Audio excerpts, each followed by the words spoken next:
Hey everybody! Welcome once again. I am Nate Swick here, Digital Communications with the American Birding Association, and host of the American Birding Podcast. Joined once again by our very own webmaster Greg Neise, and we're going to talk birds and bird ID right at you for as long as you want to listen to us, as long as you have questions. Hold on, you'd think after doing all these things I would have this figured out by now, that I would have to turn my phone Yeah, me volume too. down. But no, we're good. Greg, how you doing?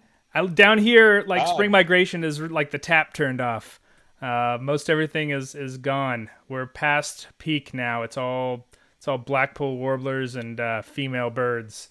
How's things up we're in Chicago? uh frustrating. Um because here's what's happened the last few nights. We've had these strong southerly winds that get capped right below Chicago, like 100 miles below Chicago. Yeah. So all these birds are piling up in central Illinois, central Indiana, Missouri, um, and over into Ohio. But the Great Lakes, I mean the Western Great Lakes there, like around Lake Michigan and Mm-hmm. and into Michigan, there's nothing happening. I mean, and now, I joke that Chicago has 12 seasons, and eight of them basically are winter. And right now, we're in what I call October. It's There were snowflakes this afternoon in the Yeah, I've been Chicago seeing area, that. I've been seeing that from friends up in the and we Northeast too. The snow is coming. and we have a polar vortex on the way. If you haven't been watching the weather in the Northeast, and I mean they're looking for like real snowstorms Yeah, yeah, up yeah. up in New England. Um, so yeah, it's kind of been crazy. But there are birds around, but not what you would expect normally for May 5th. Now we've had that May happen 8th. before, It's May 8th. or May 8th. May 8th. That's right. I know. Geez, No one knows what May day it 8th. is. It's completely, yeah. I don't. No, no, no. I'm looking at this picture that's coming up in Oh, our yeah, yeah, first yeah, thing, and it's yeah. from May, Yeah, and I just like, bleh. I'm like the guy on the like Ron Jerem, or not Ron Burgundy. yeah. Um, just whatever's in front of me, I'll read it. Um, um, Yeah, I suppose that the big question is, what are all these migratory birds going to do when this polar vortex hits the Northeast, now that many of them are, moving into place for breeding. They're here, they're catching insects, they're doing what migratory birds do, and here comes this nasty weather system about to, I know it's not going to blow them back to South America. I mean, they're going to weather through it, but it's going to be no. rough for a few of them. Yeah, and many years ago, it was in the early '90s. We had a snowstorm on May 6th in Chicago, Hmm. and it was right after a big pile. It was on the backside of a big storm, so the front end of it pulled all these birds up, and then the backside dumped snow on top of them. Yeah. And I was out in the park that day, out on the lakefront, and it was just fantastic in terms of views of birds. Now I don't know how many died, unfortunately. But I remember like a cerulean warbler hopping around on the snow, picking up stunned and dead insects off the snow. Yeah. Um, it was really something.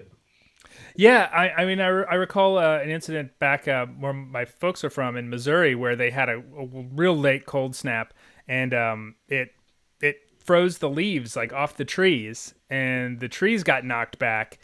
But then all of a sudden, the warblers were like easy to find, because usually the leaves have Right. already kind of leafed out, and they kind of they become much more difficult to find. And then now all of a sudden, every leaf above 15 feet, every tree above 15 feet is bare, and now you can see them. So hey, I was six of one, half a Yeah. dozen of the other. So you know, get out and enjoy it while you can. Maybe get some extra food out there, especially suet and But nectar and that sort of thing. That will go a long way towards helping these birds through this upcoming weather system that hopefully will not last too long. but from what I'm seeing in What's This Bird and on the various Facebook groups Mm-hmm. and Twitter and everywhere else, Orioles, tanagers, and grosbeaks are here in Yeah. huge numbers, and because of the weather, they are hitting the feeders hard, and people that have backyard feeders, especially with jelly oranges or suet, are just having a fantastic time with, 6, 8, 10, 15 grosbeaks, tanagers, orioles all piling into their feeders. So, it's never boring. It's never boring. That is true. That is true. And I had rose-breasted grosbeaks in my yard this morning. I heard them. I didn't get a look at them. We still have leaves on all our trees, so enjoy what we can. All right. So if anyone's got any questions about birds, birding, bird feeding, bird finding, any of the things that begin with bird, we'd be happy to help you. Just leave those questions in the comments, and we will get to them as we go through. As usual, I have put together a bit of a slideshow of some of the more interesting photos that people have shared in our What's This Bird Facebook group for the last few days. Actually, mostly the last couple days as it is, because before I do this, I just kind of scroll through and I'm looking for things that are sort of suggestive of what people are seeing. And as Greg said just about a minute ago, a lot of oriole questions, a lot of thrush questions, a lot of grosbeak questions. So people are definitely seeing those birds. It is sort of fascinating to go through the What's This Bird. I can always tell how migration is going everywhere on the continent based on what people are asking about in that group. It's uncanny. But we've got some answers for you. We'll talk through some identifications, including one that threw Greg and that I missed when it first came up. But then when he shared it with me, it completely threw me as well. Shall we just jump right into it? Sure, jump right in. All right, let's do it. Here we go. This was a photo that was taken in Fort DeSoto, Florida. That's near St. Petersburg on May 5th, so just a couple days ago. And I think what's clear is that we are seeing a warbler. But beyond that, there's not a lot to go with. No. Is that not even clear? No. It says warbler to me, but I understand what people think otherwise. More than 50% of the people who viewed this thought vireo. Yeah. And looking at it, I mean, warbling vireo. It's very plain, yeah. Could be Philadelphia vireo. I realize it doesn't have yellow on the throat, bigger. But we've seen cameras do weird things like that. Yeah. What stands out about this bird is the postocular line and the whitish supercilium. Yeah. And that's a very plain bird. So that's really what you're seeing there. So then, and I forget who it was that actually posted that, but we asked for more pictures, and they supplied another one.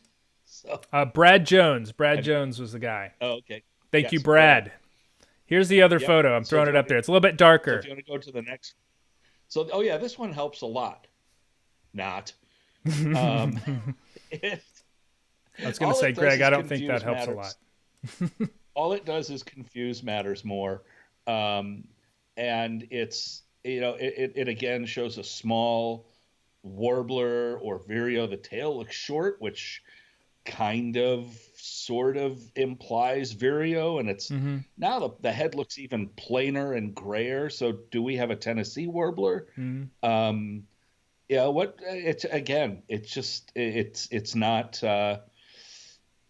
It's not fitting in any buckets. And identification from photos is frequently more difficult than identification in the field.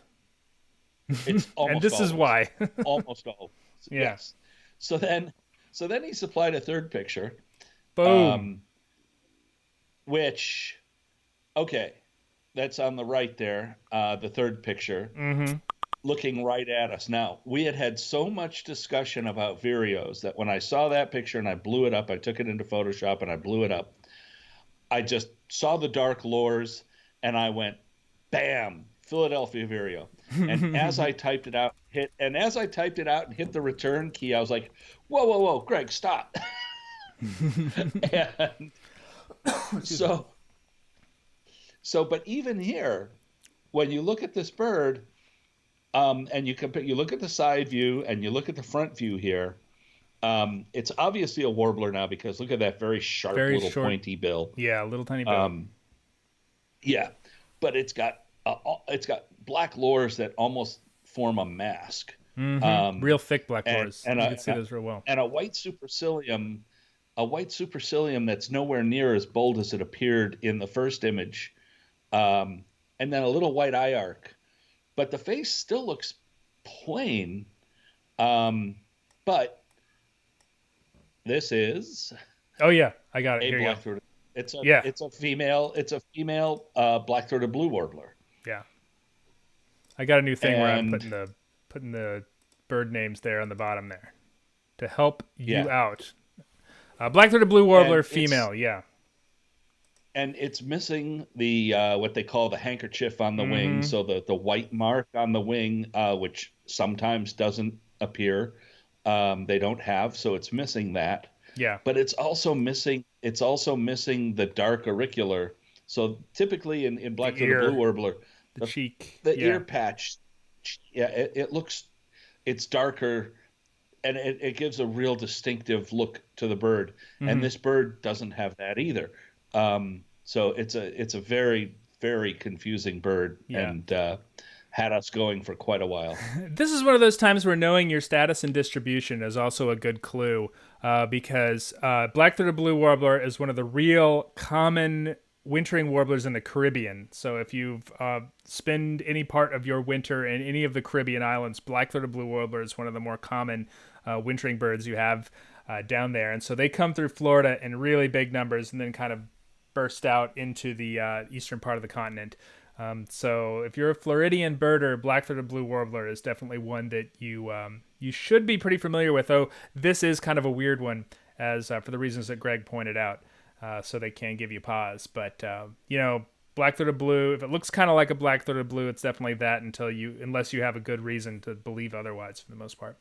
And Laura Leffler has a good question in the comments. Sure. She asks, "Do male warblers come before the females?" Yes, they do. So the first wave of migrating warblers is going to be mostly male birds, because they're the ones that have to get up onto the territories and start singing and start defending those territories really quickly.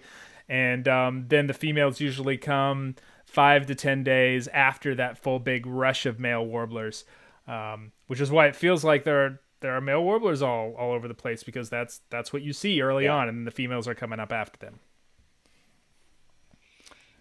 Yeah, and I do have a question, if you'll indulge me on a bit of North Carolina specific status and distribution. Jay Worley asks, in Western North Carolina, it seems like they're seeing numbers of bay-breasted warblers and black-billed cuckoos that are noticeably above normal, or maybe we're just noticing things stuck at home. That would be my first inclination, that this year, if you're noticing more birds than usual, it's probably because you have more time to bird than usual.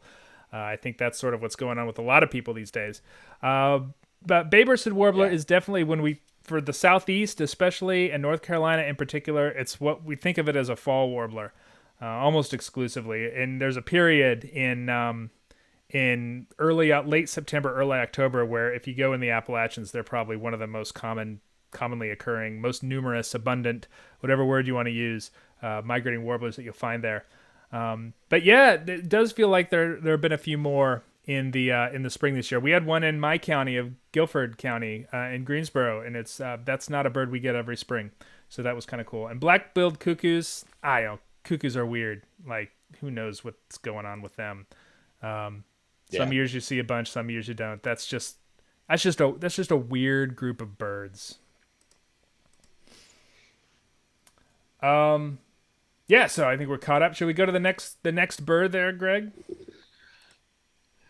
Yeah. I chose this one because it's a good spring, good warbler, and it goes to show that there are some field marks that you can see even when the pictures are not that great. Like, obviously this is not a super great photo, a little blurry, a little soft, but there are some things that we're looking at here that are really important for this species, and that is noticeably these you can see on the left photo, these stripes on the side.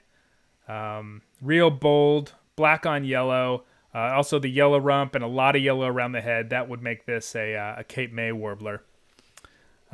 Which, interestingly enough, yeah, go ahead. Well, I was just saying, and one field mark that's really very noticeable on the picture on the right is if you look at the back of the head, it's got yellow that sort of comes around behind the ears and almost wraps around the back of the neck. Yeah. And that field mark is visible on almost all plumages of Cape May warbler. Absolutely. They always Even in the have fall. like yeah. a little. Yep. They always have like a little pale yellow, like almost like a pine warbler. Has the same thing. But yeah, Cape May always, and you can see it really well in that second picture there. And the greenish yellow rump is another, with a greenish bird with a greenish yellow rump. There aren't a whole lot of those either. You think of the birds with bright yellow rumps, magnolia, yellow rumped warbler. They all have gray. They're all predominantly gray.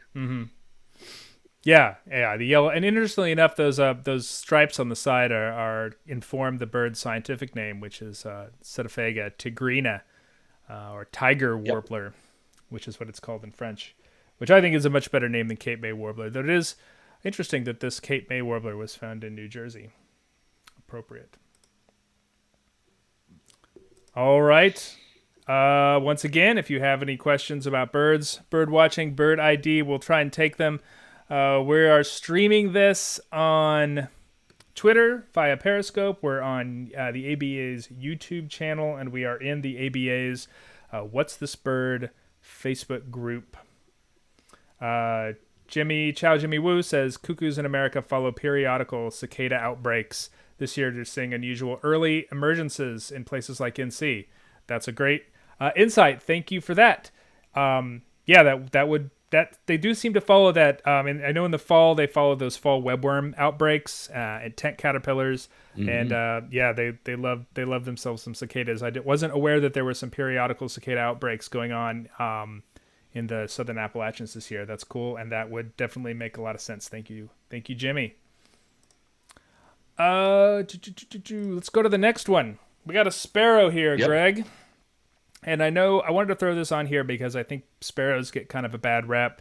People tend to overlook them or toss them off as too difficult. But there are certain things that we can look for when we're trying to identify sparrows that, this is a real nice photo that shows a lot of the most important things for the species. And so we can kind of point those things out. Do you want to say what stands out to you on this one? Yes. Well, the bright red sword that it's carrying is usually only seen in the fall. That's true.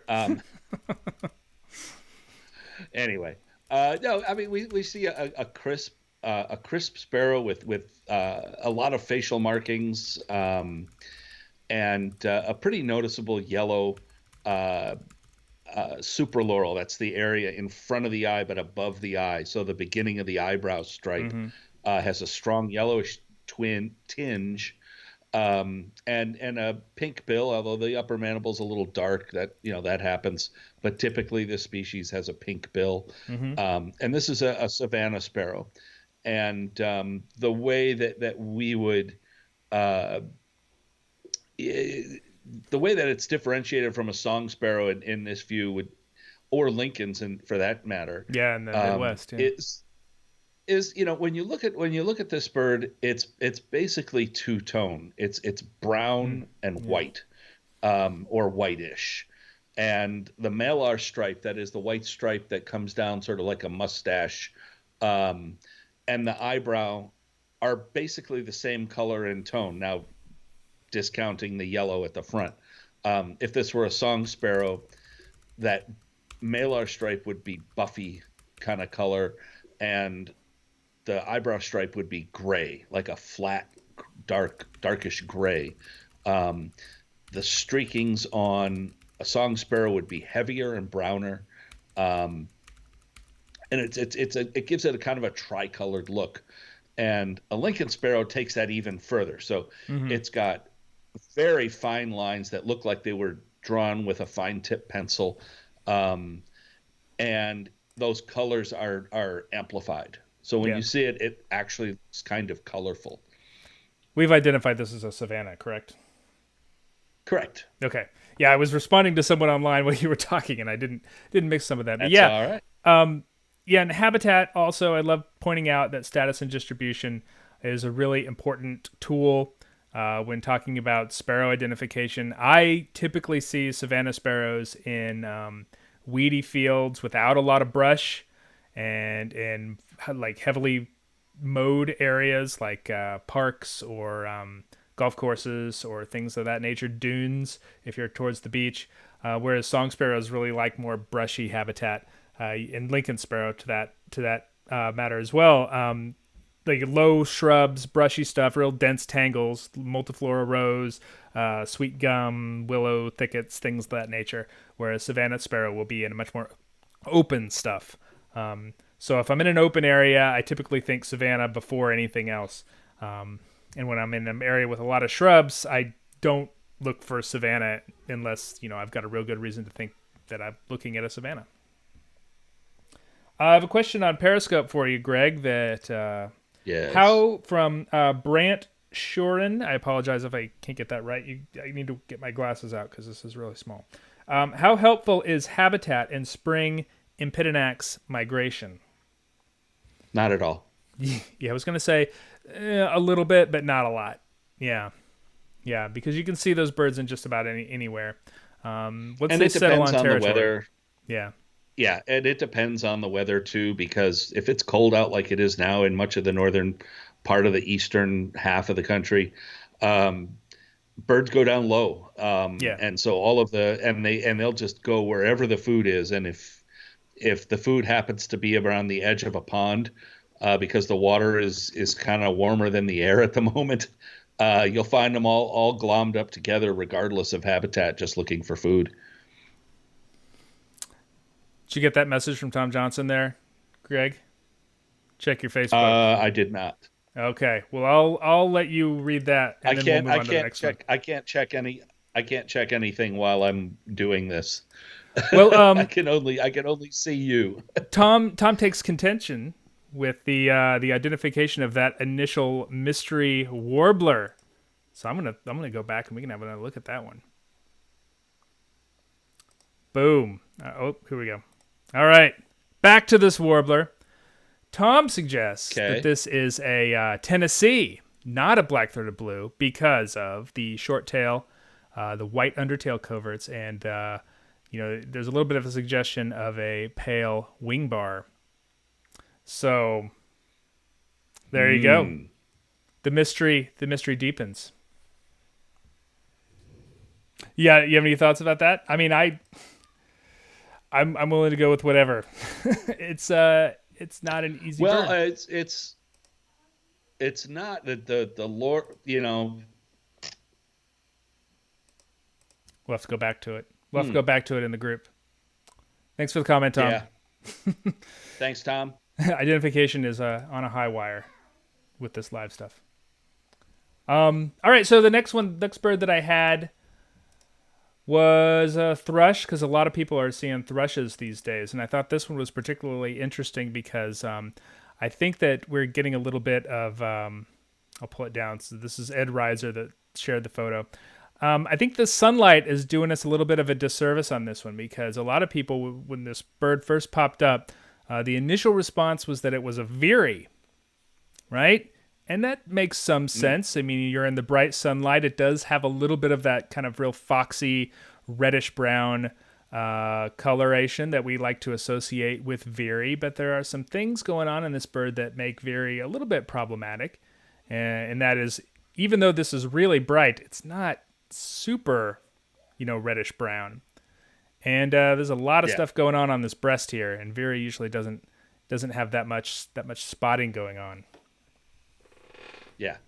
Well, and it's also, you have to kind of look at it a little bit, but it's got a great cheek patch. It does. And the face is very plain and kind of dark.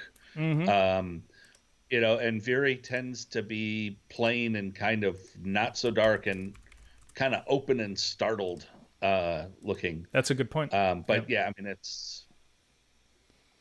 And kind of the face is kind of the same color as same color and tone as the rest of the head and the back. This is a gray-cheeked thrush. Owen Sinkus, thank you. Yeah, you're correct. Yeah, so this goes to show you how much the different lighting, the lighting situation can kind of throw you when you're thinking about identification of birds, especially when color on the back is such an important part of how you identify them. All right. All right. So, yeah, gray-cheeked thrush. A lot of people are seeing gray-cheeked thrush. You know, we talked in previous episodes. I don't know, when we did this, we've done this a couple weeks. We've talked a lot about when the order you can sort of expect the thrushes to come through, and gray-cheeked is generally the last of the Catharus thrushes to move through the eastern part of the continent, and we are now, as we are heading into the second week of May, we are now in like prime gray-cheeked thrush time. So definitely keep a lookout for these guys, and be sure to be aware of the. You don't usually see them out in the open like this, so and not usually like with bright sun shining on them, which I think is what threw people a lot on this bird. Here's another warbler. Well, and one last thing about that thrush too is that back. The varies are there's a good amount of variation, but you notice how this bird looks. It's not really concolorous. It's the rump and the tail looks a little brighter, and that gray cheek tends to do that, whereas Veery tends to look just kind of straight one color. Yeah, it's a good point. Anyways, to the warbler. Yeah, here we go. I love this because this is one of the kind of underappreciated field marks among warblers that really helps. Even if you get like this kind of not great look at this bird, like this field mark ought to nail it. And kids are yelling outside. Among all small passerines, actually, the field mark, and that is. Oh yeah. It's so what we're looking at. This is a black and white warbler. And what we're looking at are these really neat pattern of black and white on the undertail, right? So most warblers are going to be pretty plain under there, but black and white warbler is extremely busy on what we call the undertail coverts, which is where the bottom part of where the tail meets the body of the bird. So those feathers are called coverts. They're undertail coverts. But there's all this kind of busy stuff going on under there, and that is a classic black and white warbler thing. That you will see on all birds and all plumages, no matter when you see them, spring, fall, winter, whatever. Yeah, and there's only in the ABA area now, without looking it up and referencing it, but there's less than 10, I think, small passerines that have marked undertail coverts. Yeah. So if you can see that, you've automatically knocked it down from the hundreds it could be to like 6 or 8 birds. Right. Yeah. Which is enough a lot of times. I'm going to jump back to the thrush, this thrush that we're real in, because Tim Graves makes a good point on YouTube. He notes that gray cheek has a longer primary projection as well. So what we're talking about when we're talking about primary projection is, I'm going to try and make a shape. This thing, right? This stuff right here, right? So this is the primary projection. This is how far the primary feathers extend beyond the secondary feathers, right? So gray-cheeked thrush, this typically is associated with birds that migrate a very long distance. And of the Catharus thrushes, of this genus, gray-cheeked, Swainson's, Veery, Hermit, gray-cheeked is the longest migrant, which is one of the reasons why it's the last bird to arrive here every spring. And so if you see a bird that gives a very long, elongated posture, very long wings, that's another thing that's going to stand out for gray-cheeked thrush. We did have one, Josiah Stumbo, in Facebook notes that, can you talk about the eye ring on gray-cheeked thrush? I've heard that's an important field mark, but I don't know what to look for. So the eye ring is essentially the feathers that are immediately around the eye, as you'd expect. It's a very thin line of feathers. And this bird does look like it has a bit of an eye ring. I mean, but that's just sort of the angle that we're looking at it. If you're looking at this bird straight on, it's not going to look like it has much of an eye ring. And if you compare it to a Swainson's, and I wish I had a Swainson's photo here on me right hand. I know you shared one last time. I should pull that up. Maybe I will. but you can see like a real distinct buffy eye ring a lot of the time on a Swainson's Warbler. And also the whole face is kind of buffy, so it makes it all stand out even more. Thrush. Swainson's Thrush. I'm sorry, not Swainson's Warbler. Swainson's Warbler has an eye line. But Swainson's Thrush, yeah. So even though you can see a little bit of an eye ring on this bird, it's not enough. And I assume that it's sort of exacerbated because it's a single photo. If we were watching this bird in the field, we would not see that very often as it kind of moves its head around. It wouldn't stand out as much as it would in this photo. Hope that answers your question. Mm-hmm. Back to our black and white warbler. Thank you, Tim, for that observation. That's a great field mark and definitely something to kind of look for when you're looking at thrushes. And you should be now because there's a lot of them. All right, one more picture. How long have we been doing this? About 35 minutes. Once again, if you have any questions about birds, bird ID, bird watching, bird feeding, we'll do our best on all of that stuff. Please let us know in the comments, and we'll try and tackle them. So I got one more picture for us, and I'm doing this as a favor to. I know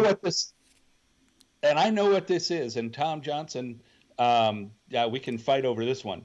Okay. That is a brambling.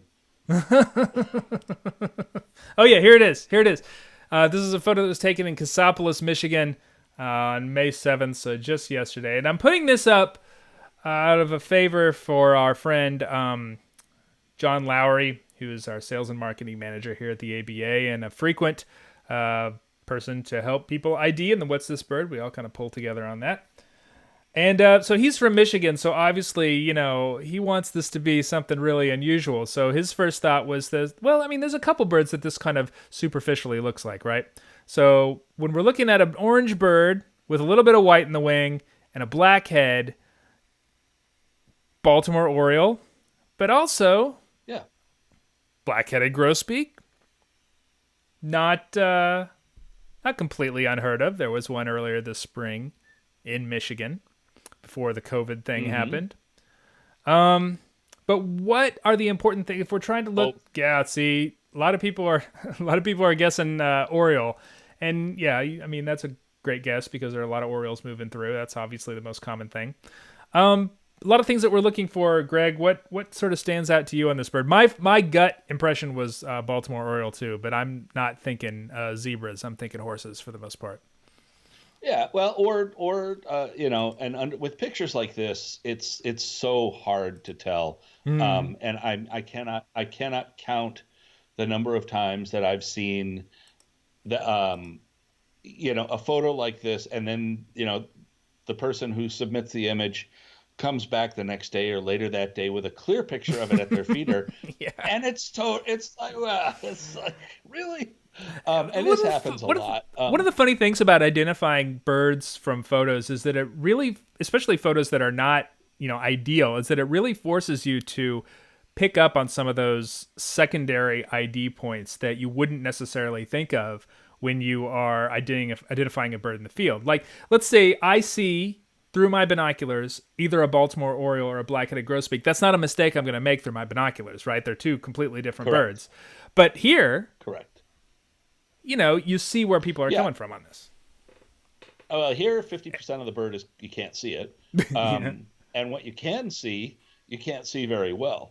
And there's what appears to be a smudge right on the bird's neck that makes it look, I think, like it has a collar. Yep. But I think that's doing a lot of work here on that Blackheaded Grosbeak identification. Yeah. I mean, it probably does not. I think that's a smudge on the glass. Yeah. I'm going to bet this person has a small dog that keeps nosing the glass all the time. right there where the bird is. Yeah. Exactly. My front door, which is glass, is just like that. And my dog, there's a line of smudge that runs along it. Right at dog nose level. She's got to kill the mailman every day. And but I see the blackhead and I see the wing bars and it looks like a black back, a black head. But then there's that white. You see the white bill.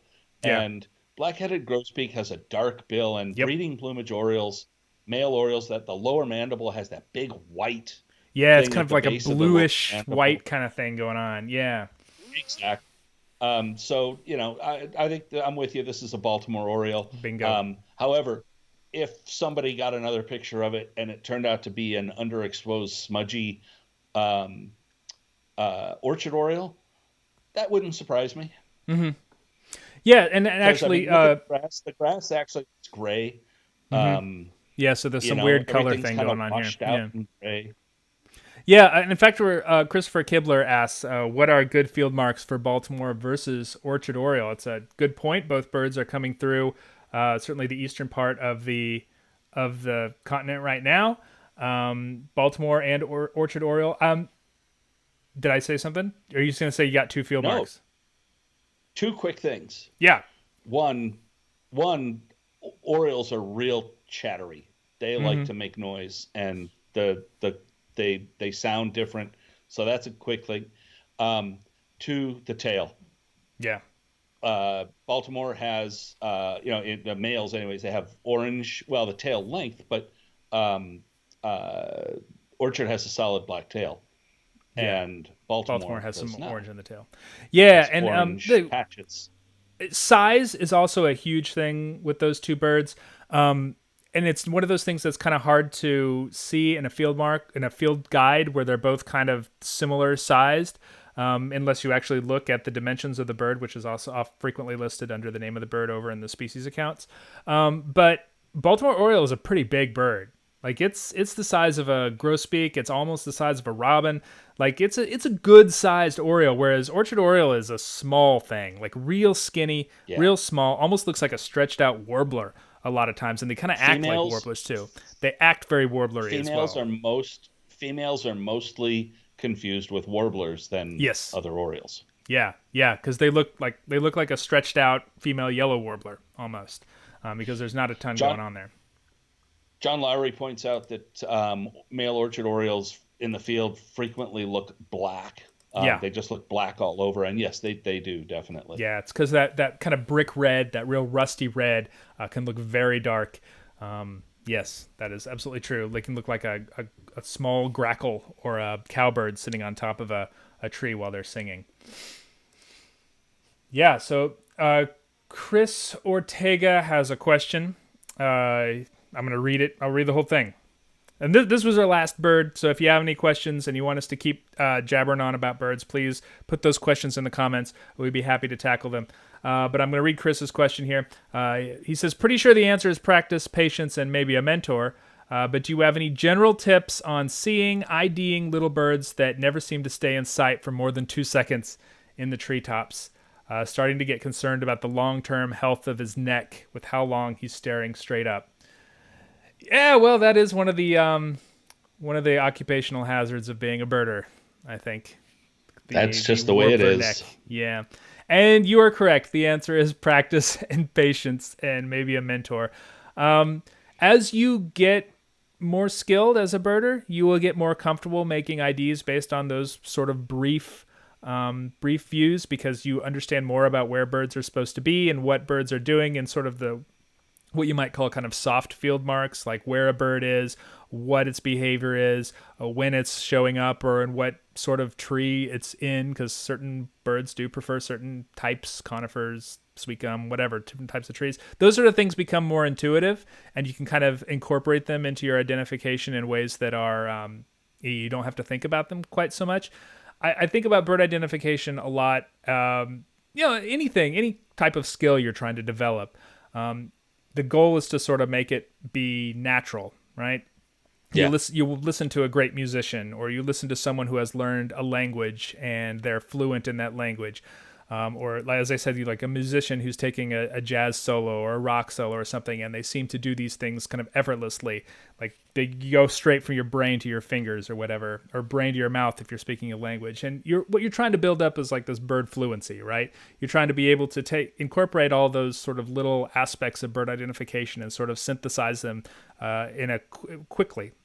And that takes time. I mean, all that stuff takes time. You can't play a jazz solo without doing your scales, right? So and it's exactly, and it's a matter of familiarity. It's almost muscle memory. Again, getting back to musicians, there was a really good analogy, and I forget what book it was in. Doesn't matter. But birding or recognizing something really was likened to knowing your family. Yeah. And Yeah. one of the examples given was you see your sister, so your brother or your sister, so much and so often and in so many different scenarios and clothes and situations that you know them intrinsically. Mm-hmm. And and the example given was looking down a crowded street, like a real busy city street, and a block away or more, you can spot your sister just by the way she walks or where she's walking on the sidewalk. Just those tiny little clues that are absolutely obvious to you because you know it so well. Yeah. And you know, and Bruce McTavish, back long ago when I was learning gulls and trying to find common gull in the Great Lakes, he and Alvaro Jaramillo both, were telling me, and this is the truth, learn ring-billed gull. Learn ring-billed gull so well that when you see something that could be a common gull, it jumps out at you. And that is, learn the common birds. Yeah. And as to your comment about long-term health of your neck, Tim Graves, who's killing it over here on YouTube, has a comment, find a hill and look straight into the treetops, which reminds me that one of my favorite places to go birding here in my state of North Carolina is the Blue Ridge Parkway, because you can just get like right up in the canopy, these wonderful overlooks on the highway. You just pull over and you're like looking directly into the canopy, and you can see things like Black-Burnian Warbler and Cerulean Warbler like eye level, which is very cool. Which is a much better practical advice than the kind of esoteric stuff that we were just spouting right now. One thing. Well, here's a little bit of practical advice, because it's my birthday Sunday, and I am Happy officially birthday, Greg. really, thanks. I am really officially flipping old now, and I'm working on a project birding in my backyard, that y'all will hear more about in the coming weeks when I get things together. But I've been photographing birds flying over my tiny little yard, and so that is like this up in the air with a camera, and it hurts. I mean, it really hurts at the end of the day when you come in. And I got a TENS machine, if you know what that is. It's a little, looks like an iPhone, and it's got those little pads that you stick on your muscles, and it gives you it's like electric shock therapy massage. And they're about 30 Really $30. You can get them on Amazon. No, I mean, if you go to a chiropractor, they do that to you. But wow, that thing is amazing. You put it right here on your shoulders and let it run for an hour. And it really just, it does the job. And they're like $35. So if you're getting old like me, consider that, because I was surprised. We haven't mentioned Larkwire, but we are mentioning TENS machines. We're trying to get sponsorships here, folks. Larkwire and TENS machines. So Larkwire, and if Contact you John know Lowry at jlowry@aba.org. If you know your songs, you won't have to look up as much, because you could just go, Black and White Warbler, and not even look at it. Yeah. So get Larkwire at larkwire.com. Shane Carroll has a question on Facebook. What warbler hops around a tree trunk as it goes up the tree besides black and white? Because I knew you were going to say black and white. I've seen a lot of kind of low, brushy warblers do stuff like that. None as much as black and white, obviously. Yellow-throated. Yellow-throated will do that. Yeah, that's a good point. Yep. Yellow-throated creeps around like a black and white warbler. Yep. And I have another question from... And actually prothonotary, too. But when you see a prothonotary you'll know warbler, it's a prothonotary. It's like, right. It's not like you're not paying attention no one's to doubting a it. prothonotary. Right. Exactly. We have a question from BuckoBoy22 on Periscope, who asks, thinking about getting his first camera, any reasonably priced, less than or greater than $500 suggestions, around $500 suggestions, I assume is what he means here. You're a better photographer than I am, so. Yeah, but I don't I have I haven't used any of the under $1,000 cameras, so I don't really know. I've heard really good things about the Nikon point and shoot. Yeah, I think it's like the P9000 or something like that. yeah. And I've used Nikon cameras for decades. They're wonderful. I've used Canon as well. They're also very good. My latest crush is the Olympus 4.3 system, the The mirrorless mirrorless. one. Yeah, Yeah. I've been using that for the last month, and I absolutely adore that thing. seems to be the future. But it's not cheap. But it's not cheap. Yeah, Um, but I've also used the Panasonic version of the Leica point and shoots, and I used those to have one of those. those are affordable, and they're good. And Yeah, it sounds like we need to do it. We haven't done a round of camera testing in a while. It's been a little bit that since Birding Magazine or on the website or the blog we've done some camera testing. yeah. It's a good thing to do for We need to do these that. COVID days because you can take photos everywhere. Yeah, You can take those John from Lowry is saying super zoom type from Lumix, Canon, or Nikon. Basically, Lumix. Lumix, Panasonic, same thing. Yeah.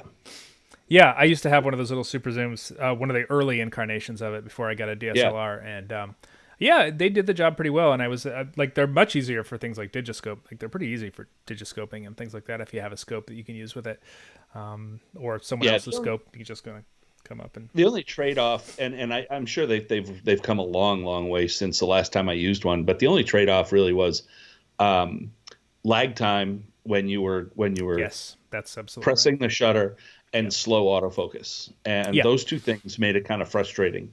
But from what I understand, the newer models, especially the Nikon, have pretty fast autofocus. I mean, Yeah, they've kind of conquered that problem. I mean, I'm talking like 10, 15 years ago. So, boy, the technology has come a long way since then. Joy Navarette asks, best size for compact binoculars. Do you have a preference? No, because I carry the biggest binoculars you can get, basically. Yeah, mine are but, full size you know, 8x24s. Yeah, I think Eight that by- the yeah. that what 8x35, 42s, 8x42s, not 24s. 8x42. Yeah, 8x42 is kind of the standard general purpose birding binocular. It's got a wide field of view. It's nice and bright. When you look up at warblers and breaking your neck, and you can find the birds easily in the field of view. When you get more comfortable with using binoculars, you can switch to a 10 power. It makes it harder to find birds close to you. And if you use it for things like butterflies or dragonflies and things like that, 10 power is almost useless. But yeah, I mean the 8x40 is the pretty much standard birding binocular. Yeah, or 7x30s, also very popular. A lot of people like those as well. I don't know if that answered Joy's question very well, but sorry. I'm not a huge fan of compact binoculars. I like something a little bit more hefty, something I Well, yes. I bird with a pair of Ultravid 10x50s, which are they talk about breaking your neck. Those things, but they are just they're so bright, and for things like hawk watches and lake watches, I love them. Anyway, so what was the next question?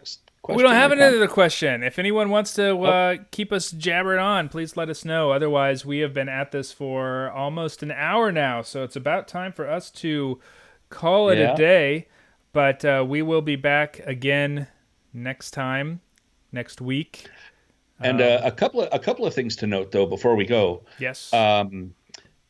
ABA members now can get a 15% discount. So if you new we got two discounts to announce here. Two discounts. Yeah, two discounts. The Cornell Lab of Ornithology Birds of the World online.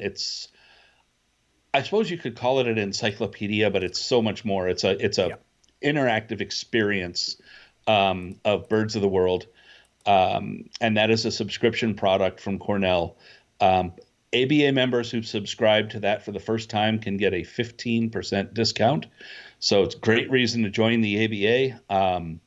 And if you are a member, you can log in to your member portal and you'll see the discount code for that there in the member portal.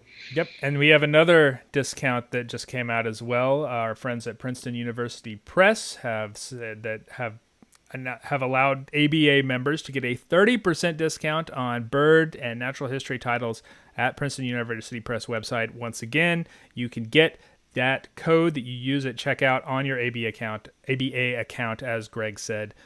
Princeton University Press is the publisher of many, many, many of my favorite bird books. I have a few of them lying around. Actually, I'm using Rare Birds of North America as like a stand for my. There's a whole bunch back now, there.